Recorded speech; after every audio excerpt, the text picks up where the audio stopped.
Hey, Salvador Briggman here. Welcome back to the Crowdfunding Demystified podcast. If it's your first time tuning in, we talk a lot about crowdfunding, raising money, Kickstarter, Indiegogo, WeFunder, equity crowdfunding, you name it, on this show with the goal of making this process easier, making it more simple, making it more intuitive, right?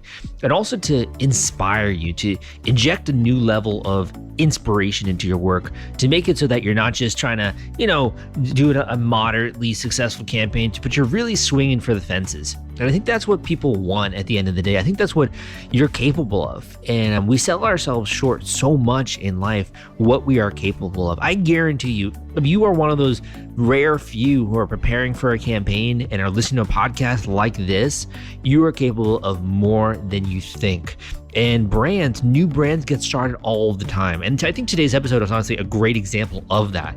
So first of all, I had on the folks from NOMATIC on today's episode. If you're not familiar with NOMATIC, they're a super big brand in the industry. I actually first met them, I think it was 2019, right around then, before the whole pandemic happened, right? And I was moderating this panel in New York City, and We the People crowdfunding store, they actually were putting on this panel, and they were really nice enough just to invite me on to be the moderator of that panel, which was amazing. I definitely would recommend checking out, We the People store. They basically sell crowdfunding products in person, which is pretty cool. So anyway, I got to meet some of the members of the team there. I got to see that. And since then, they've been able to just, knock it out of the park, obviously, with their projects in general and their company. And it's grown so much. And now they launched a recent campaign that raised over $1.6 million on Kickstarter, more than 5,000 backers that they attracted. And here's the kicker. They were able to incorporate a whole new element of marketing into their campaign that literally lit a fire underneath it. So they actually partnered with Peter Mckinnon, who is a big name YouTuber in the space. So I don't know if you know, I'm also a YouTuber, definitely on the line of the number of followers that Peter Mckinnon has, but he is an influencer in the travel, the camera space, videography, that kind of space. So they released a whole new product on Kickstarter and they partnered with him. And on this episode, this exclusive episode, my friend, you were going to hear exactly how they were able to do that. They didn't have a prior relationship with him or anything like that, but this is something that anyone can follow. This repeatable process is a whole new way of launching a product, and it gets beyond, I think, a lot of the tried and true practices that I talk about in my book, The Kickstarter Launch Formula. And this is a whole nother way that you can inject, I think, a new level of growth into your crowdfunding campaign. So I really hope that you enjoy it, first of all.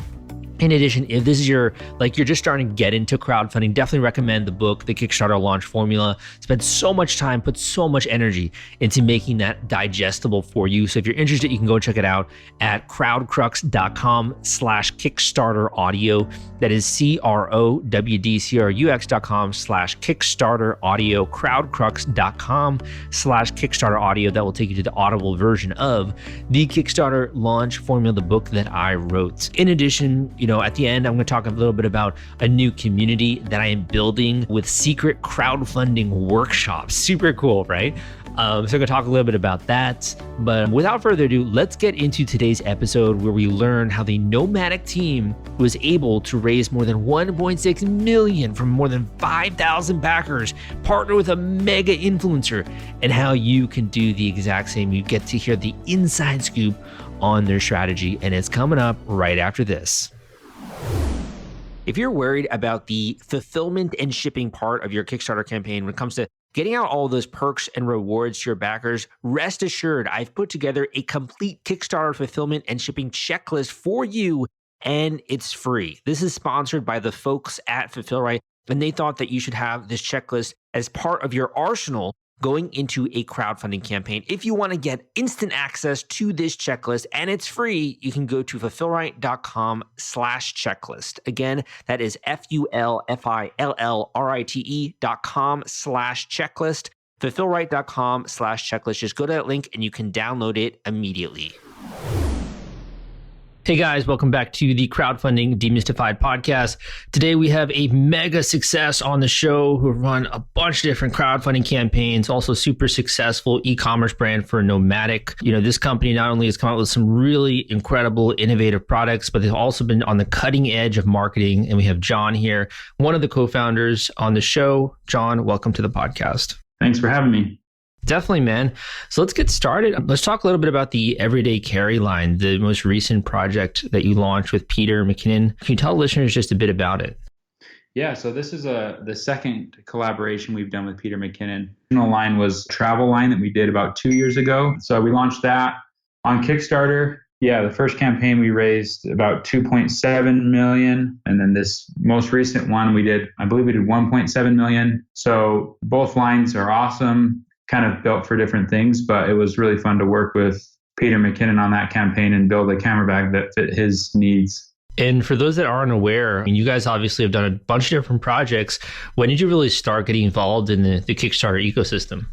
So we've been around for 7 years, and we actually were born on Kickstarter. That was the first time we ever introduced our brand to the world. My cousin and I were just wanting to do a side hustle, and I told him about Kickstarter, and that's kind of where it all began. We decided to research it, and we found out that wallets, had successfully funded over and over and over. So we're like, let's just do a wallet to start and see how it goes. Hoping to raise about $10,000. We ended up figuring out Facebook ads and raised $170,000 on our first campaign.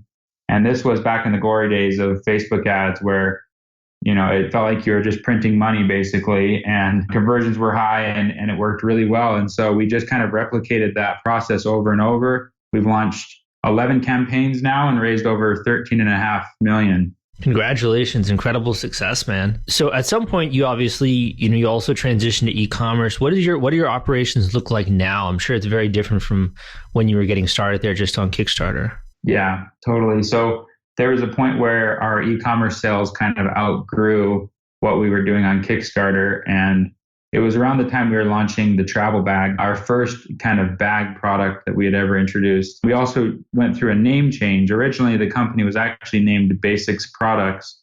We ran into so many trademark issues around the name Basics that we had decided to just switch. So that's when we switched to Nomatic. We ended up launching a travel bag, so it worked really well.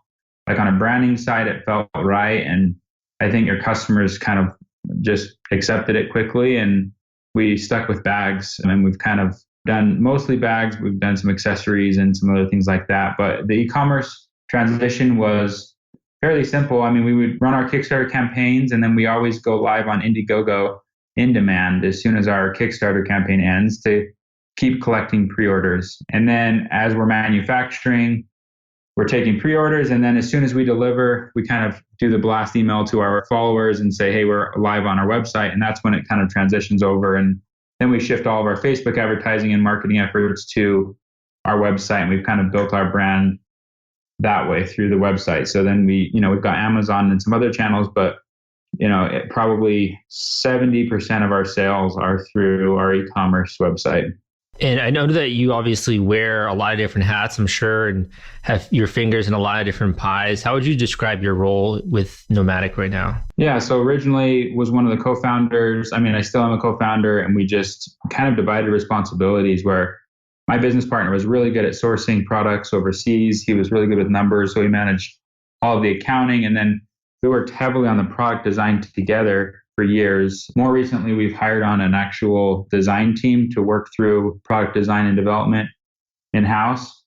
And my role shifted to be more of helping on the innovation on the product side. So we meet weekly with our product team. I'm running a lot of the different marketing campaigns and things like that I used to do. We passed off to a VP of marketing that we've hired on. So my role, I would say more of a creative director, where I'm helping with different campaigns. I'm helping with the product side, but I'm also helping with just the general brand strategy moving forward. Okay, so kind of like thinking of where you're looking to chart the course, right? If this is a ship, kind of. Yeah, product road mapping and what does a brand look and feel like, and how are we going to get there? Before you started working with the team, what were you doing in your everyday life? Were you working for another company? Were you doing a different business? What were you doing? Out of college, I took a sales job. So I was doing just software sales. I was making 100 phone calls a day, getting up early, trying to hit my quota. And I think after about 8 months of that, I realized I can't do this for the rest of my life. And it just felt like such a grind. And although I was doing well in that role, I just felt like it wasn't fulfilling for me personally. So on the side, we were building this. And when it took off, it was a good excuse for me to be able to just jump out. So after 8 months of that, I quit that job and just pursued this full time.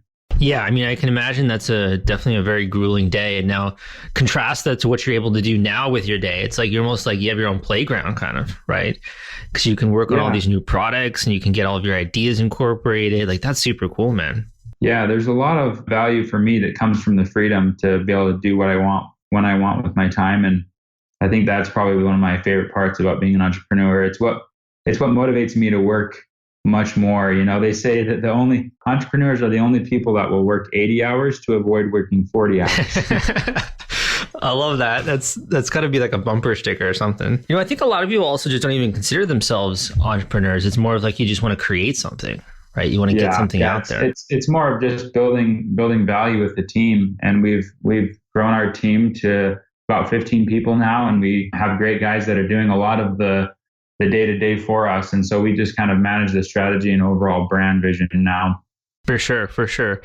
So I want to ask you a couple questions about your Kickstarter campaign strategy. But before we do, are there any things that you want to tell people about this new product that you came out with, or people that are interested in, backpacking, outdoor going, or office workers? Anything you want to tell them about the product? Yeah, so that one is built for photographers, but at the same time, we made it so that it's pretty customizable. We found there's a lot of different categories of people that are excited about using it, like gamers, or drone pilots, or like there's a different use cases because of how customizable the bag is. Mm-hmm. We've made it so that you can interchange different cube systems. You can take out this ladder that allows you to articulate how much space you're using in the top versus the bottom. And so it's just a really customizable bag. And we built it for photographers, but we found there's a lot of other people who have been able to use it for, audio or for whatever else their profession is. And I think it can appeal to a lot of different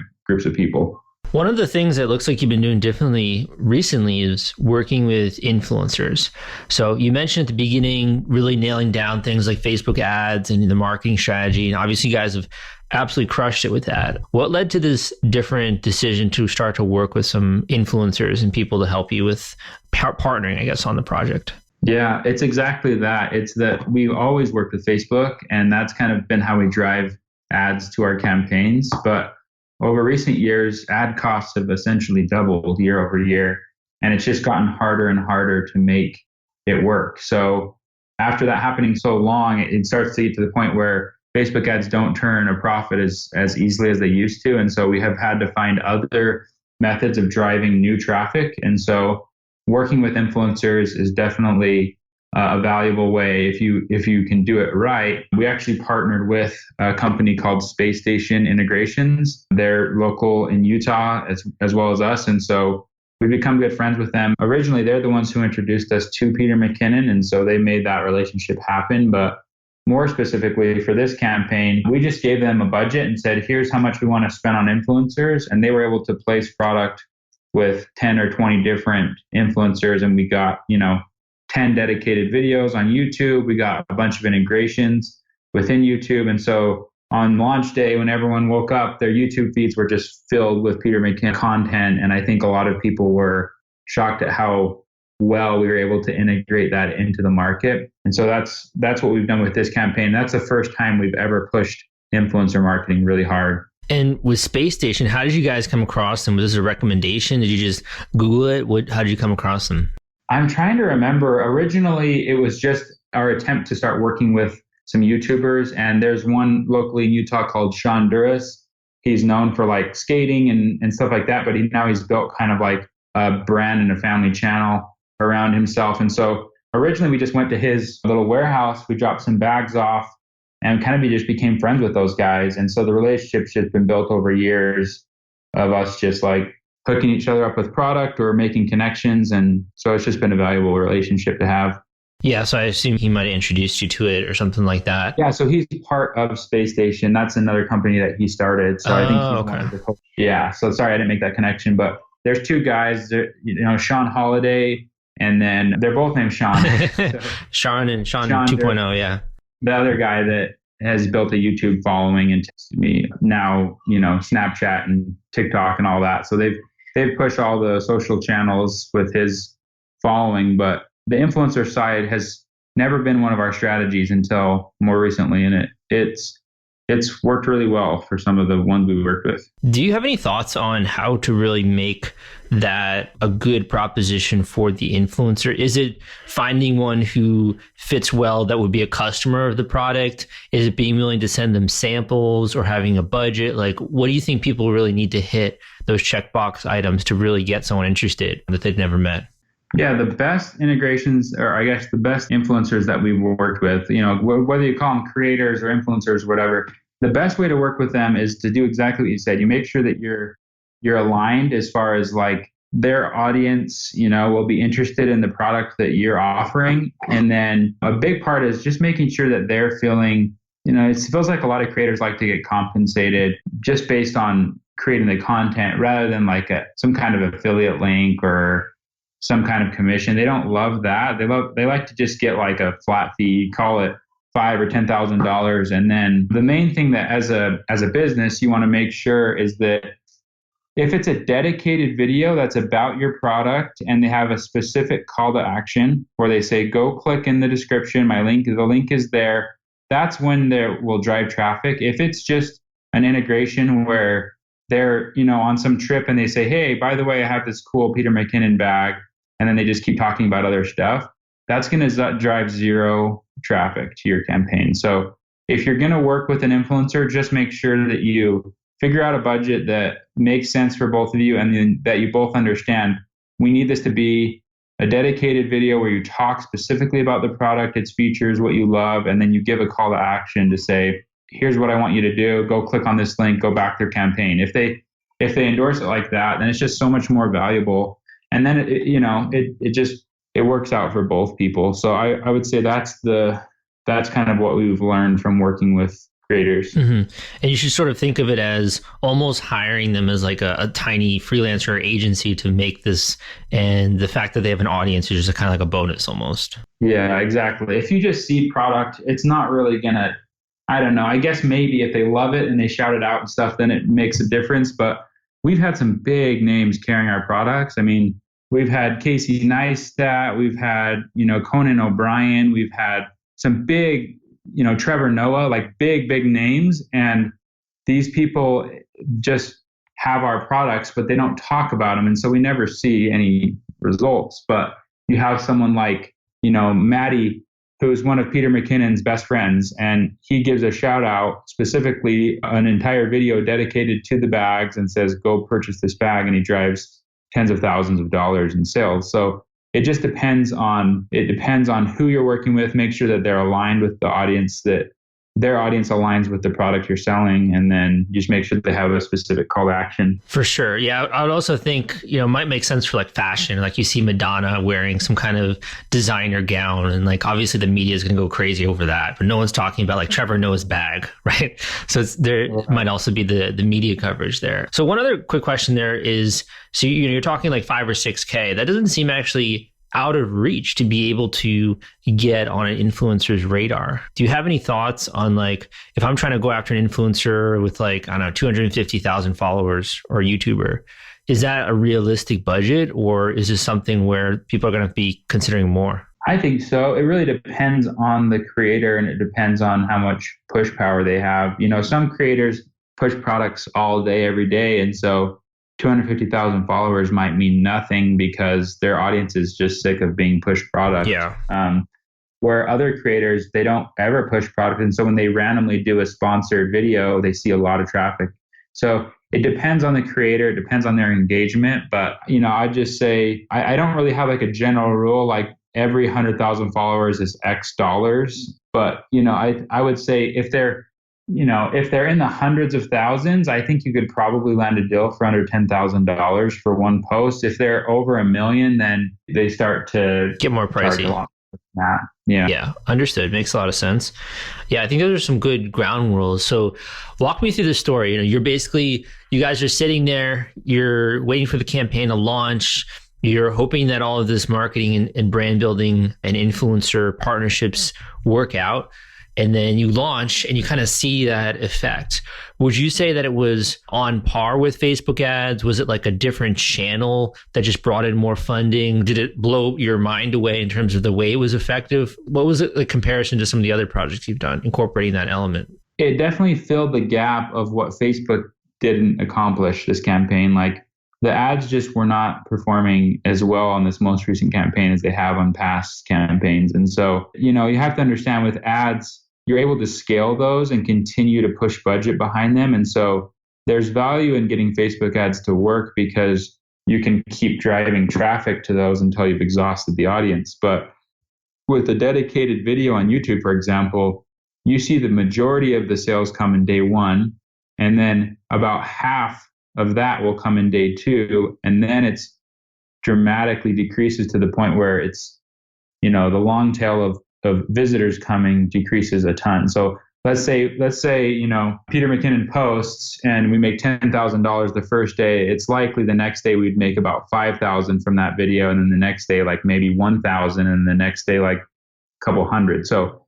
it's there. The power from these influencers comes on the day and the day after they post. And after that, it just tails off quickly. Whereas Facebook, you can continue to scale that up. And so you kind of have to use both at the same time. And I think they're both important. But in the past, Facebook has worked the best for us for this campaign. Of the 1.7 that we raised, I would say probably, 600,000 or 700,000 of that came from influencers. And that includes Peter McKinnon. Got it. I just have one other question on this topic, and then I want to kind of change gears a little bit. But so my other question was, a lot of people now are also considering like YouTube ads and that kind of stuff, or TikTok. What are your thoughts on some of these less than like the core, Facebook platform, doing promotions on those kinds of platforms? I'm 100% in favor of testing new platforms. Like, I think you have to keep trying to get other revenue streams to work. So at Nomatic, we're testing TikTok right now. We've created a channel. We're posting videos and trying to test ads, and we're getting a ton of cheap traffic. We still haven't figured out how to make it convert, but that doesn't mean we're going to give up. We're just going to keep trying new things until something sticks, and then, it'll be another revenue stream for us. So I'm a huge advocate for testing new channels and trying your best to find new revenue channels. So Facebook, it's the beast that everyone's tried to figure it out for years, and then once you figured it out, it worked really well, and now it's starting to like peter off. Yeah. And so people are still using it here and there, and we are, but you have to have other channels. So YouTube, whether that's YouTube ads, like we run a ton of pre-roll ads before Peter McKinnon's videos, and you want to run, test your own YouTube videos to see if you can get those to go. So you just got to test other channels and make sure that you're staying relevant. Love it. Like you're a scientist or something like that. It's trying to figure out the formula. It's like, how can we get these to perform? And if you can, then you've struck gold, Yeah. One of the questions I want to ask you is kind of on the sentiment of people who buy your product, right? So you have like Kickstarter backers, you have people buying on Amazon, e-commerce, Shopify. Are these like the same types of people? Are there different motivations you find? What do you feel like that when it comes to community on some of these different platforms like Shopify, Amazon, Kickstarter? How are they similar or different? Yeah, it's kind of just like, what you learned about in college, how there's like the early adopters. I would say that's more of the Kickstarter community. These are people that love innovation, that want to be on the forefront and be the first to own it. So we find a lot of our supporters come through Kickstarter, but we also find a huge amount that wait until it's proven and been delivered. And once it's on our website, then they're like, oh, okay, I'll buy it now. Once they've heard 100 people talk about it, then they're like, okay, so that's kind of the majority. And then you get like these laggards that hear about us later, or they're like, it takes them a while to come around. And I think for us, we kind of have our early adopters, and like the biggest supporters of our brand always kind of come through Kickstarter. But then, we see quite a bit come through our e-commerce site. And then for those who want like 2-day shipping and just, the customer service that Amazon offers or whatever, that's kind of those types of people that are just like, oh, I'm willing to pay on Amazon to get it so that I can get it quickly or be able to return it. And so they're all kind of the same customers, but I think they have different motivations for why they're buying our products. And some of them want to be early and others of them want to make sure that it's proven and that it will work. Sure. Have you ever met someone who's like an evangelist of your brand in person who's bought your products? I've only been recognized like twice in the past 7 years. And one time I was on an airplane and I was just walking down the aisle and this guy stopped me and said, "Hey, you're the Nomadic guy."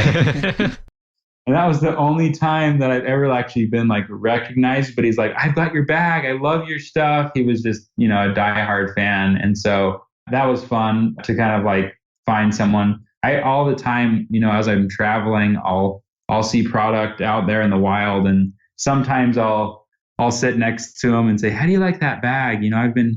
I've been looking at those bags and I just act like I'm a friend rather than just like the owner, because I love to just hear their perspective on it and how excited they get about all the pockets and the organization and watching them show me. It's fun to see all of that and then to see their reaction when they know that I'm like the guy who designed it. They always love to find that out. So it's really fun. I mean, the product, luckily we have a product that I'm 100% confident in. And so I know anyone that gets it is just going to love it. And so it's been fun to interact with people that love our brand. Yeah. I mean, it sounds to me like you found a gig that you do find to be meaningful. Going back to that sales job, you feeling like, this is not something that I want to do the rest of my life. Don't feel like I'm adding value. You've really tapped into something that brings that feeling, I think. And being able to meet people out in the wild, like you said, who use the product, like that's so freaking cool, Yeah, it really is. It's fun to see that. So I just got a couple more questions here. So one of them is on the marketing side here. So one of the things I've noticed, and I think you have probably too, is just user-generated content, right? So like people that are posting reviews, video reviews, or people on Instagram tagging you. I see that as being like, the next huge wave, and it kind of already is. Are there any ways that you guys kind of encourage that or get people, you have that in-person experience, make that more virtual? So with UGC, we kind of, we love to see it. Obviously, it pops up sometimes. We've done a couple campaigns where we'll say, "Hey, post a picture for how are you using your bag," or those kind of things. We've run those types of giveaways and that always generates a little bit of buzz. But the thing that I think that we've been able to leverage UGC the most is we'll actually say to people that we know love the brand, we'll reach out to them and say, "Hey, we'd love to get a short, 30-second video of what your favorite feature is about the bag." And then we have them send us that content. And then we've pieced together an actual like Facebook ad with those people talking. And so it's real life people that use our product, that love it, and they're talking about features they love. And then we're able to use their content to run ads that way. And those ads perform as well as anything we've ever created. Yeah, and that's what people want to hear regardless. I mean, they want to just know, do other people think this is legit? Is it cool or not, right? So totally. You're just giving them really what they want to hear, I think, in that way. I think another thing would be, so you're obviously doing that like on your site and in different ways. Have you experimented with any other kind of marketing, like text message marketing or anything like that? Yeah, so text message is something that we've been doing for a couple of years now. At first, it was just another method of like, just similar to email. We treated it like email.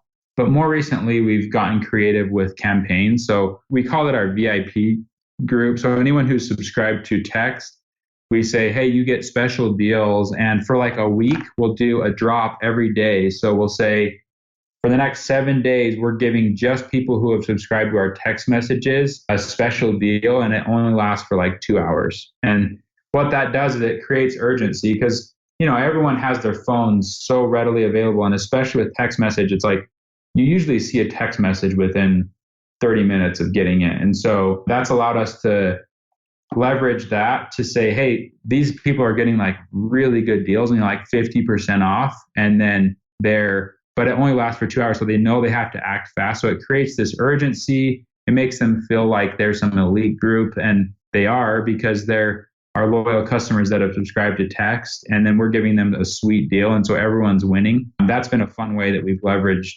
text messages to really drive a higher lifetime value and average order value. Yeah. And on the average order value front, I think you also mentioned pre-interview about add-ons, like that being a new thing. Remember back in the day, had to do it manually, right? one of the most odd ways to function with the site, but now they finally have it. Has that been useful for your projects? Yeah, so Kickstarter, I mean, yeah, in the past it was a total nightmare, Insane. especially on the shipping on the back end.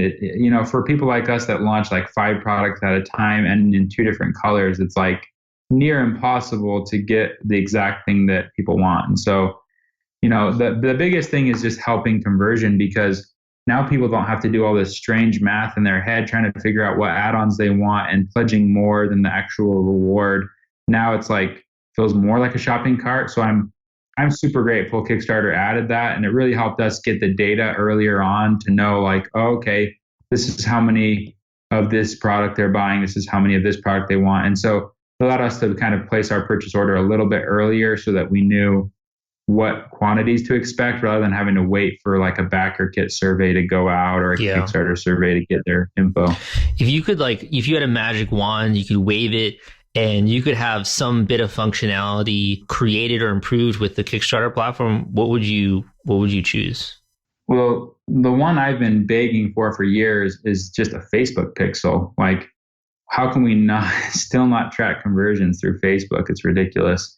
That for me has always been a huge pain. And if Kickstarter would change that, I think for years it would have changed the game for us. Like I said, recently we've kind of been laying off Facebook a little more, but that's like the number one request I've had for years is let's get a Facebook pixel on there so I can actually track conversions instead of having to run all these random redirects and figure out ways to get creative with. Yeah. But it doesn't sound like that was enough for you to go to Indiegogo to use that functionality there. No, and more, that's more of just like our following has been built over 7 years on Kickstarter, so it's always just scary for us to switch to Indiegogo, even though they have that capability, because we did figure out the redirects and the workarounds that have worked for us, and so we make it work on Kickstarter. But yeah, number one feature would be let's get a Facebook pixel, and then number 2 would just be giving us the data. Like they don't give you, this person. Like it's really hard. You have to like almost scrape the data to figure out who's backed what rewards and what they added on. It'd be really nice if it just laid it out in a dashboard and said, you have this many of this product sold so far, Mm-hmm. Yeah, that makes a lot of sense. Yeah. So when it comes to your projects, you're obviously killing it. You're smashing it. One of the things that stands out to me is just your generosity when it comes to coming on shows like this or, doing the panel that we did. You guys are super open and just trying to help other people, obviously, with their campaigns. Is that just part of your company values, or like where does that stem from, wanting to help other creators?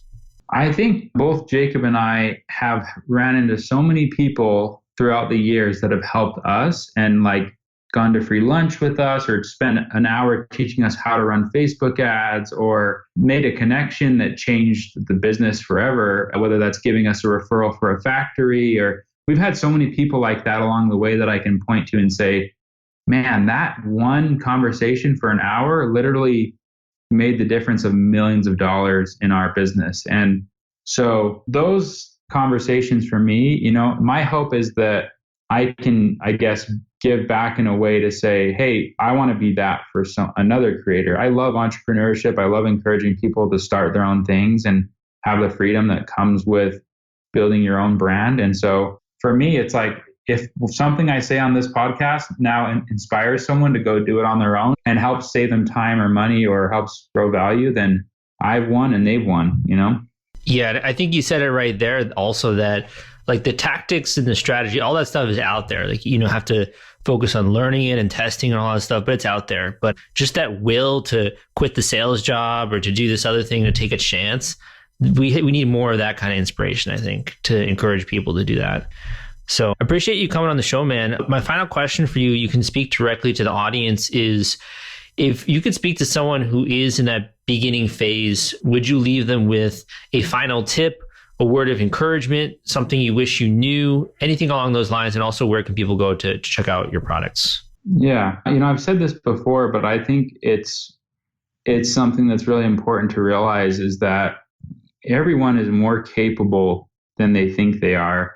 And it really just comes down to making the decision to take action and then working hard. And so you just kind of define what do you want to accomplish, and then you work really hard to make that happen. And it might not happen on your first. I mean, a lot of people hear our story and they're like, oh, wow, I want to have that happen. And what they don't see is that I've started 3 or 4 other businesses that have failed on the side. So while Nomadic has worked out for us, and it was the first one I ever started, and it's done really well, but there's 3 or 4 other ventures there that have fallen on their face. And so I think it may take a couple of tries, but I would just say, like, take action to just start today and make that decision to say, I can do this, and define what it is you want to do and work hard towards that. You're more capable than you think. I didn't go to school for Facebook ads. I didn't get a master's in that, but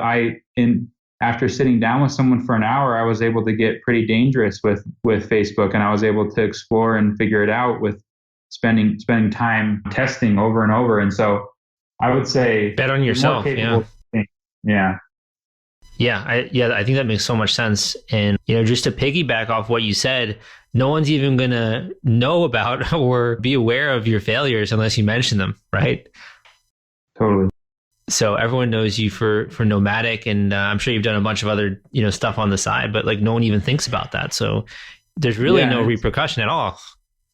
Right. And it doesn't really even matter if you fail. I mean, the failures that I've had, I'm happy to talk openly about those because of what I've learned from them. So I don't think that it matters if you fail. I don't think, it's obviously wonderful when you succeed, but those learnings you get are what are valuable. And it's all about just, getting back up and trying again. Well said. John, thank you for coming on the show. You guys can go and check it out at nomadic.com, NOMATIC.com, and also go and check out their Kickstarter profile. I'm sure you guys are coming out with new stuff all the time, but appreciate you for coming on. Thank you so much, and good luck with your next launch. Thank you. Thank you for listening to this episode of the Crowdfunding Demystified podcast. Again, my name is Salvador Briggman. Hope you took a lot away from today's episode. You just took some new tactics and techniques you can apply to your campaign, your product. So we've got 2 really quick announcements. The first is that I have decided to relocate, right? So for so many years, I was in New York City, and I love New York. Like, I love going back to New York, but I decided to relocate to Florida. So I'm actually now in Florida, the great state of Florida. I'm also in Miami, and the tech scene here is incredible, man. So this is something that I have been researching a lot, and it's a big move. And I don't know how long I'll honestly be here, but that's a whole small announcement there that I'm now relocated to Miami. If you're in the Miami area, you're into the startup ecosystem, would love to hear from you. It could be really interesting, I think, to do some cool stuff here and do some interviews and that kind of stuff. The other big announcement I have for you is that while my location has changed, man, my work is more international than it has ever been before. I have students literally across the United States, have students internationally in Europe, in Australia. We have people in, all around Germany, Amsterdam. Like, it's insane, right? So crowdfunding has really gone mainstream. And we're seeing so many people, particularly I think in Australia as well, really taking a liking to it, not only with backing projects, but also launching new campaigns. I mean, it even just goes beyond Kickstarter and Indiegogo. Like, I just had a recent interview with an Australian entrepreneur who launched a WeFunder equity crowdfunding campaign. So crowdfunding is so international. We're seeing people in China that are doing crowdfunding campaigns. We're seeing people in South Korea that are doing crowdfunding campaigns, right? It's insane. It's a global phenomenon. So you shouldn't feel limited if you are living, let's just say, in Germany, or you're living in Italy, or you're in Canada, right?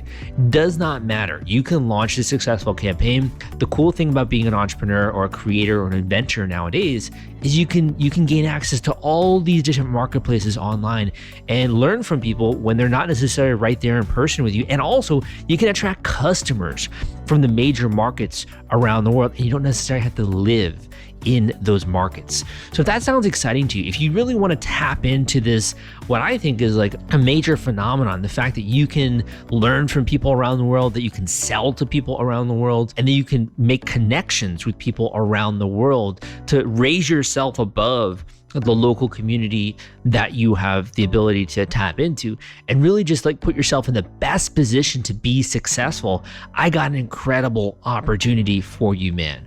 So first of all, this opportunity comes within the form of training, coaching, mentorship, access to exclusive tools and resources that I have not shared anywhere else, and as well as access to me. So you want to think of this almost as like an incubator or an accelerator or a mastermind. This is basically a tight-knit, secret crowdfunding community where I put on exclusive workshops sharing cutting-edge tactics that I'm not talking about anywhere else.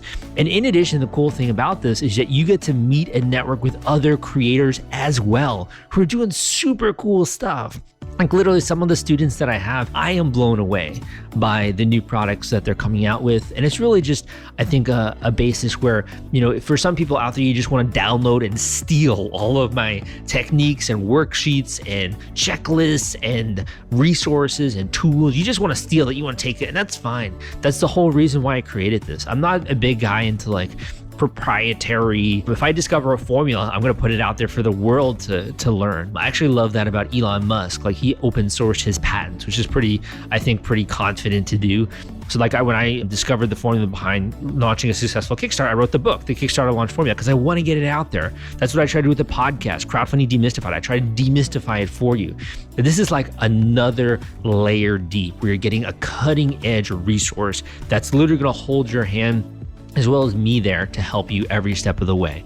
So if you want to learn a little bit about that, you can go to the link that I'm about to mention. And if you are exciting and you're daring and you're confident and you really want to invest in yourself, you can take that sort of next step. You can open the door into a whole new world of opportunity.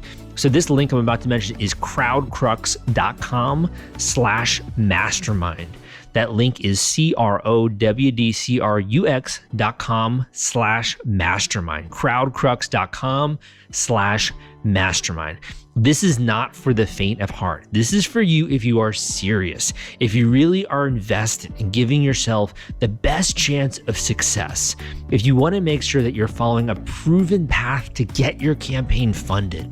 And if you've been listening to these episodes, you're like, this is really helpful. I would love to have something that's just like the next layer deep where everything is unpacked for me. I can literally just follow the blueprint. I also get access to Sal. I get to network with other people. I get to attend exclusive, crowdfunding workshops that I share stuff that I don't share anywhere else. This is for you. This is like the underground playbook, if you want to talk about it that way. So again, finally, that link is crowdcrux.com/mastermind, crowdcrux.com/mastermind. We'd love to see you there. Will be super exciting to get to meet you. And I feel also just really privileged to be able to be at this point in my career where I can make this kind of stuff available, where most other people are not even sharing this stuff online, right? And I find that so freaking frustrating. Like the other day, I was trying to do something related to real estate, and I'm like, why aren't people talking about this? It just frustrates me when people try to put a barrier between you and success, and they try to hold you back and hold you down for their own selfish reasons. This is the opposite of that. You're getting the straight path to success to be able to smash your goal on Kickstarter. Anyway, hope you enjoy it. Again, that link, crowdcrux.com/mastermind, and I'll see you next time.